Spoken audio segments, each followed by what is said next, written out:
एक दफ़ा ना हज़रत अबू बकर सिद्दीक और जनाबे उमर फ़ारूक की ना किसी बात में शक्कर रंजी हो गई, इख्तलाफ राय हो गया। तो जनाबे उमर ज़रा डाढ़ी तबीयत के बंदे थे, डांट दिया अबू बकर सिद्दीक को। तो सिद्दीक एक बार नरम बंदे थे, माड़े दा की काम मोहम्मद नस जाना या रोना। तो वो गा के ना तो पहले घर रोए, फिर हुजूर के पास चले गए। जनाबे उमर कहते मुझे भी ख्याल आया कि यार ये मुझे नहीं करना चाहिए था। थोड़ी देर के बाद अच्छे लोग जो होते हैं उनका गुस्सा जल्दी उतर जाता है।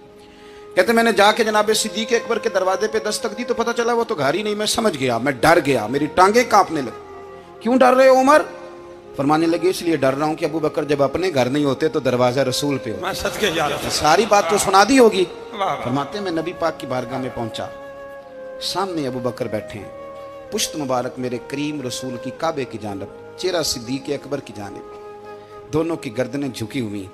जनाबे उमर पाक फरमाते हैं कि मैं बैठा था और सोच रहा था, सलाम ली, जवाब मिला, पर गर्दनें नहीं उठाई दोनों ने, मुकद्दस गर्दनें झुकी रही। मैं सोच रहा था कि अब हुजूर मुझे डांटेंगे तो मैं सिद्दीक के पैर पकड़ूंगा, मैं अली को सिफारिशी बनाऊंगा, मैं मिन्नत करूंगा, लेकिन कोई बोले तो बात बने ना। कहते जब देर हो गई, ये सुकूत भी बड़ा मुश्किल होता है।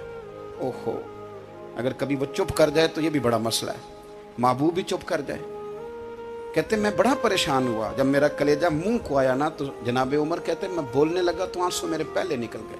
अल्लाहु अकबर। कहते मैंने रो के कहा सोनिया भूल गया था, मैं गया था अबू बकर के घर माफ़ी मांगने, पर ये यहाँ आ गए। ये मेरे दोस्तों इसे मेरी तकरीर ना समझना, मेरे रसूल पाक के ये असल लफ्ज़ आपको किताब में मिलेंगे। आप तब खातिब ने साथ उठा के देखें। जनाबे उमर कहते हैं मैंने अर्ज़ की हुजूर मैंने गलती समझ ली थी, मैं गया था अबू बकर के घर हुजूर, मैं भूल गया था। फरमाते हैं नबी पाक ने जब गर्दन मुबारक उठाई तो हुजूर की दाढ़ी आंसुओं से भरी हुई थी। और लफ्ज क्या थे?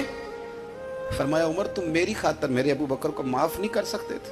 आप बात को समझे, ये नहीं फरमाया अबू बकर ने गलती नहीं की, फरमाया छोड़ नहीं सकते थे, तुम मेरी वजह से मेरे साहब को छोड़ नहीं सकते थे। फिर हुजूर ने फरमाया उमर ये सारा मक्का तलवारें लेके मुझे कत्ल करने आता था, यार ये अकेला था, इसने खोल के बाजू कहा था कि जो हुजूर तक जाएगा मेरी लाश से गुजर के जाएगा।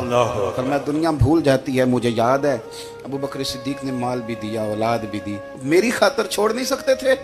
जनाबे उमर कहते हैं मैं उसके बाद समझ गया कि मेरे मुस्तफ़ा की रज़ा इसी में है कि अबू बकर को राजी रखा।